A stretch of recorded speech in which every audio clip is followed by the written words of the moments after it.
not originally local, from Indonesia, I think. Yeah, that's it. And came to go to high school. To Macaulay. Yeah, finished in '99. I was here from '97, '99. How much did you know about jazz before you came here? I had heard Pat Metheny 3 months before I came here. I went to school 1 year in Limestone, Tennessee, near Johnson City, Washington College Academy. Well, that's cheating. I meant before you came to America. Oh, yeah. Do you hear much jazz in where did you grow up in Indonesia? In Jakarta, Indonesia. In Jakarta. Yeah. Okay. So you grew up in the city. Yeah. But my father happened to be a fan of was jazz. that right? Yeah, And a bassist. Yeah, he played bass. And saxophone. So I got to hear the music more than the average Indonesians. I would think. Yeah. What was the average Indonesian make of jazz? Well, see, there's the music is now about 100 years old, right? Then the straight ahead jazz, I don't think got played too much on the radio. So they heard GRP and Lee Ritenour and Al Jarreau, but they didn't hear. Sort of pop jazz, if you will. Yeah. Same is true here, pretty much. Well, as far as pop radio, mainstream radio. But my dad loved Louis Armstrong. I was about to say, I get the impression neither one of you is a big fan of pop jazz. Recently, I've been checking it out some actually, and I've been playing some of those songs. Yeah. Is that right? Yeah, because I met a saxophonist who loves smooth jazz or contemporary jazz, so we're playing some of those songs. Yeah. And I've done so also. It's some of it I'm not crazy about, but other things are really, really interesting. Yeah, that's exactly how I feel about it too. That's true of any style of music. True. But you're not a Kenny G fan, I take it. Well, I really respect Kenny G. He's a really great golfer. He really. That's very good. And he has a nice sound sometimes. You should be a diplomat. Yeah. You've spent a number of years on cruise ships, I gather. I did. I've been all over the world, and it was a lot of fun. That was after our days at the Southside Jazz Junction and the Foundry. You were sort of the house band for a while, right? Right. And things. The local jazz club, the jazz scene kind of died, when the economy crashed and that kind of thing. And basically, I went. Actually, it was September 11th is what did it for me. The job that I had. Business kind of went south, and I decided to do something else. And I just jokingly told Nial, he was up at Mackinac Island playing at the Grand Hotel, and I just jokingly said, if you need a saxophone player up there, let me know. And he wrote back and said, well, we do need a saxophone player. So I went up there and did that for a summer. Where was this? In Mackinac Island, Michigan, the Grand Hotel where Somewhere in Time was filmed. Yeah, I brought Kevin back to the music. Yeah. And so, the guys up there said, well, Kevin, they closed down in the wintertime. So when this closes down, call this guy and go do cruise ships. And I thought, okay, I might do that for 6 months. And 6 months turned into on and off for 10 years. I've been all over the world. It's really been a lot of fun. So you never got that feeling on the ship of, I've got to get off this thing? Well, there are a couple of instances, but very rarely. Are Usually, you a natural sailor? In fact, the last job that I had was with a company called Azamara, and every day we were in a different port in the Mediterranean or in Asia. And so during the day, I'd get out, escort passenger tours, and do all that, and then we'd play one show at night. It was the easiest job ever, Sounds like fun. But it was a lot of fun. And we occasionally got to play jazz, So. I was wondering about that. Yeah. What kind of, you played all kinds of things on the ship, I suppose. Right. And, one night a week or so, we'd have a jazz night. And so it was really great. And there were I worked with some incredible entertainers, pianists, violinists, flutists from Northern Ireland, studied with Galway, just this huge flute sounds, it was a wonderful experience. It really was. Sounds like it. Yeah. So what was your favorite visit place? Oh, boy. There's so many, but That's always a tough question, there's a restaurant, the best restaurant on the Mediterranean is in Sorrento, Italy. I love Sorrento. And when you go to Sorrento, you're in this bay, and there are these cliffs, and you literally have to climb up the cliffs to get to Sorrento. They have these buses, but it's a really windy road and all that. And but there are so many places. I've it was really amazing. Now I'm here in Chattanooga, and all that traveling just taught me that this is a great place to be. I mean, just look around you and see what you see. Agreed. We're very fortunate. Agreed. No question. Yeah. Yeah. Got a lot going for it. That's right.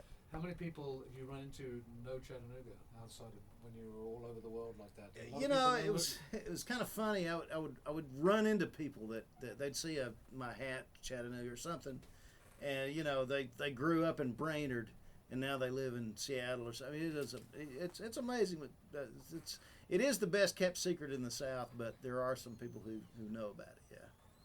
And less of a secret all the time, I think. That's true. That's true. I'm not sure we want to let the word out that much, but I've heard that before. I've heard people say that. yeah.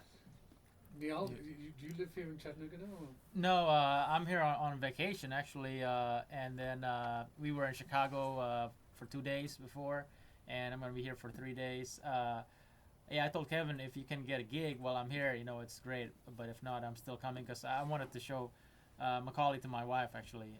So we were just from there, looking at the buildings and. This is your wife's first visit here? Yeah.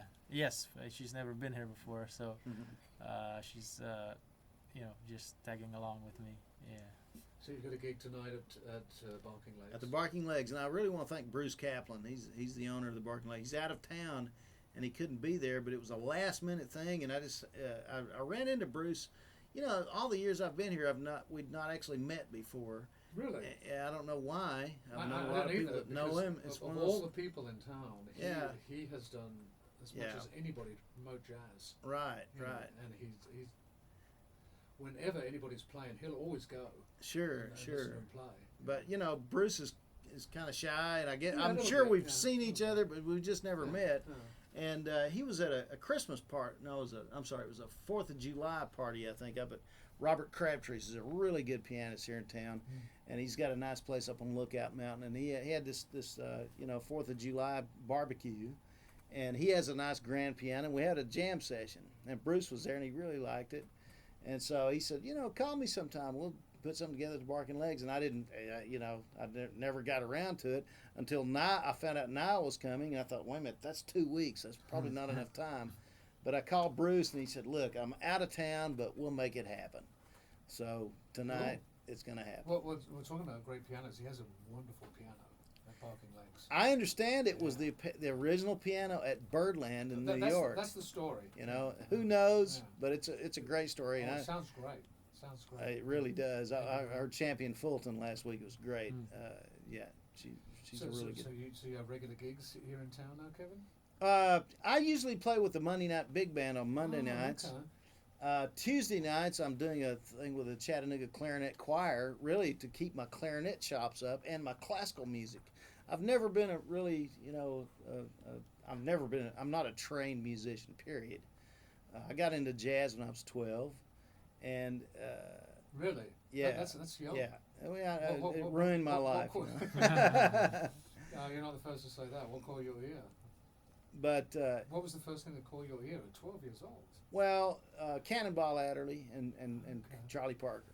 That's the first couple of things that I heard. And Herbie Mann playing the flute. Yeah. I play flute, but as far as classical music, I never wanted to be a professional musician. I always did it on the side. Every weekend I was playing the Fairland Club, Chattanooga Golf and Country Club, wedding receptions, private parties, that kind of thing. And I worked with some great musicians, Jim Wilson, Walt Meyer, a lot of great musicians doing that kind of thing. But that's all gone now. The young people, they don't want the kind of music that we play. They don't want to hear standards. So, but it was a great experience, and you might be surprised, Kevin. Everything that goes around comes around. Well, I just hope I live long enough. I think you have already. So, Niall, do you have a particular pianist that I like? For you? Well, I got to study with Kenny Bear, and did you really? Yeah, Juilliard, and that was the best part of being there. He's. What did you get from him? Well, he didn't say much. We would just play duets.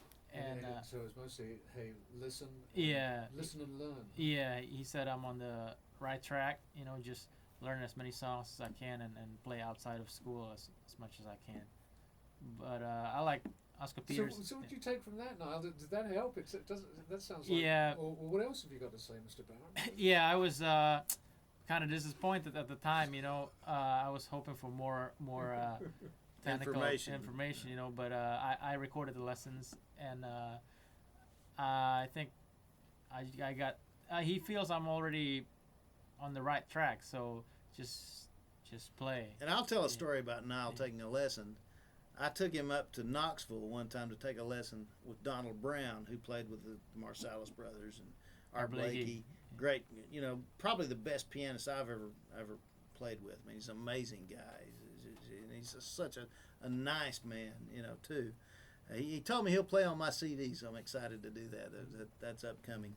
But anyway, I took Niall up there to take a lesson with Donald, and so Niall sits at the piano, and Donald says, well, do you know about this? Let me hear you play that. Oh, Niall says, oh, yeah. And he says, Donald says, well, how about this? And he shows him something. Oh, yeah. Niall said, I don't know that he found anything that you hadn't already heard about. Huh. I can't remember that lesson, but yeah. I think, well, he was self-taught, too. But, yeah. I like all the masters, Red Garland, Wynton Kelly, Gene Harris. Well, I also like Joe Sample and Ramsey Bud Lewis. Powell. Yeah, Bud Powell. Until you said Bud Powell, all of those guys have a kind of gospel feel to them. Yeah, I like the blues, Yeah. But, Yeah. You can't ever stray from the blues. You have to play the blues. Yeah, I like me some Bob James too, but yeah, because in Indonesia that contemporary jazz is more well known, I think, than straight ahead jazz. That's the kind of thing they play in the clubs. Yeah, and on the radio, and so I think that's why it was in my ears, then. So, but interestingly, like in America, if you go to music school for jazz, they don't have the contemporary jazz in the curriculum. Maybe they will in 10 years or so, but it just stops in the. As I'm sure you've picked up, there's a big prejudice against it. Yeah, but I think if it's good music, it depends who plays it, and I wonder why some people maybe they look down on it. And I'll tell you that it's not only against that; it's against the classics too, because I did a recording session at Berklee College of Music with Niall, with a friend of mine who's a bass player, who's going to school there, and he was a composition class. And he wrote these tunes, and they were just really strange. And I said, why do you write these kind of strange melodies? This is not really listenable. He said, I wrote something really pretty, and the instructor told me that I should quit writing that stuff because I was trying. He said I was trying to write a standard. I said, well, yeah. He said, well, those have already been written. Don't, but Not the best advice, by the sound of it. No. Nial, would you set up this piece we're about to play? Kevin's not on this. When you play together tonight, how did you prepare for this session? Have you played rehearsals or what? Well, we played together a lot So during the time that he was here. Yeah. So he knows a lot of the stuff that I like to do, Yeah. and we know a lot of the jazz standards. We'll do some of those too. We'll do Round About Midnight. Thelonious Monk's classic ballad, probably my favorite ballad. So we'll get by. We I think, and then Rusty and Mike, know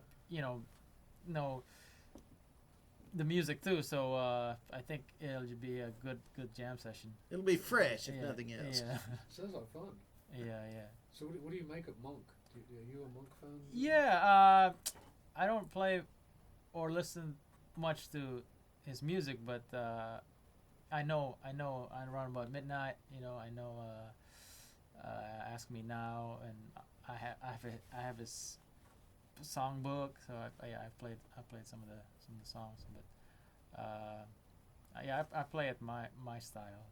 I don't try to play like him. Yeah. It's probably wise. Yeah. Monk was his own man. Yeah. So sorry, Nial, you're going to set. Oh yeah. So this is an Indonesian song. That's called. This whole record is Indonesian songs, is that right? Yeah, by Ismail Marzuki, who was like a he lived during the war, so he composed a lot of patriotic songs, and he loved jazz though, so his compositions usually followed the same jazz form for the standards, like ABA 32 bar or AB, still 32 bar. So it has lyrics, and they. So he was writing in essentially a Western form. Yeah, but Now, you say that I got as a history buff. I have to ask you, talking about World War II. Was Indonesia occupied by the Japanese? Oh, at that yeah, time, for 3 years, Wow. 42 to 45. Wow. Yeah, and a lot of his music now is it's mandatory. Like students have to sing it in middle school and It's part of your heritage. Yeah, some of it, like so. But I just play it instrumentally and treat it as a jazz standard. So. Our guest, Nial Djuliarso and Kevin Roberts, along with Rusty Holloway and Mike Salter, will be at Barking Legs tonight, 8 o'clock. Is that right, Kevin? Right. First show, 8 o'clock. This is Nial.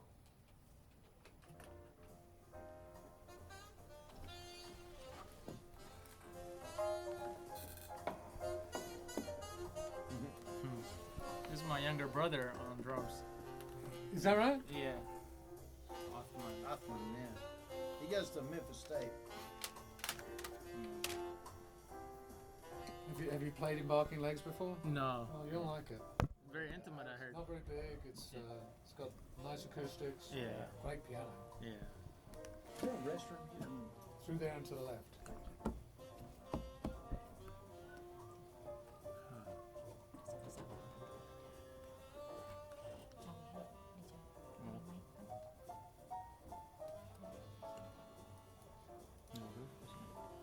Where do you live, Nial? Do you Yeah, I live in Queens, New York. Oh, in Queens. Yeah. Yeah. Okay. And I lived in Queens, yeah. in Jackson Heights, Okay. for about a year. Yeah. What brought you here? Are you from England? Yeah. Yeah. I came to the States originally to work in radio, Oh, okay. and the first job I got, like a lot of first jobs, Yeah. didn't last very long, but while it lasted, it was fun. And one of my roommates, that was